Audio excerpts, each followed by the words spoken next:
জম্মু ও কাশ্মীরে বিধানসভা নির্বাচন শেষ হলে পাকিস্তানে অধিকৃত কাশ্মীরের দখলের কাজ শুরু করবে ভারত।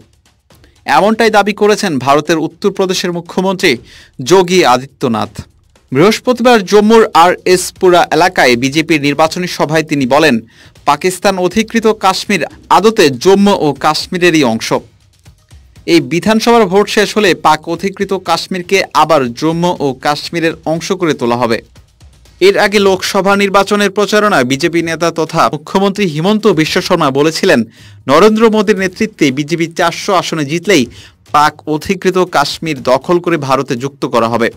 এবার জম্মু ও কাশ্মীরে বিধানসভা নির্বাচনের প্রচারণায় সেই স্পর্শকাতর বিষয়টিকে হাতিয়ার করলেন যোগীও। তিনি বলেন, পাকিস্তান এখন ভিখারিতে পরিণত হয়েছে, তারা নিজেদেরই সামলাতে পারছে না, অধিকৃত কাশ্মীর কি করে সামলাবে। পাকিস্তান অধিকৃত কাশ্মীরের বাসিন্দারাই এখন পাকিস্তানের হাত থেকে মুক্ত হওয়ার জন্য আন্দোলন করছেন। উল্লেখ্য, গত মে মাসের গোড়া থেকে পাক অধিকৃত কাশ্মীরের রাজধানী মুজফ্ফরবাদ সহ সামাহনি, সেহানশাহ, মিরপুর, রাওয়ালকোট, হাতিয়ানবালা, খুইরাট্টা, দত্তাপানির মতো এলাকায় ইসলামাবাদ বিরোধী বিক্ষোভ শুরু হয়। চড়াকর মূল্য বৃদ্ধি ও বিদ্যুৎ সংকটের মুখে অধিকৃত কাশ্মীরের বাসিন্দাদের অসন্তোষ অনেকদিন ধরেই জমা হচ্ছিল।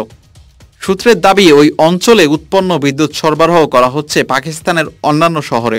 তা নিয়ে ক্ষুব্ধ অধিকৃত কাশ্মীরের বাসিন্দারা প্রতিবাদে পথে নেমেছেন। খোলাখুলি পাকিস্তান বিরোধী স্লোগান দিচ্ছেন তারা। পাকিস্তান পুলিশ ও আধা সেনার গুলিতে ইতিমধ্যেই বহু বিক্ষোভকারী হতাহত হয়েছেন।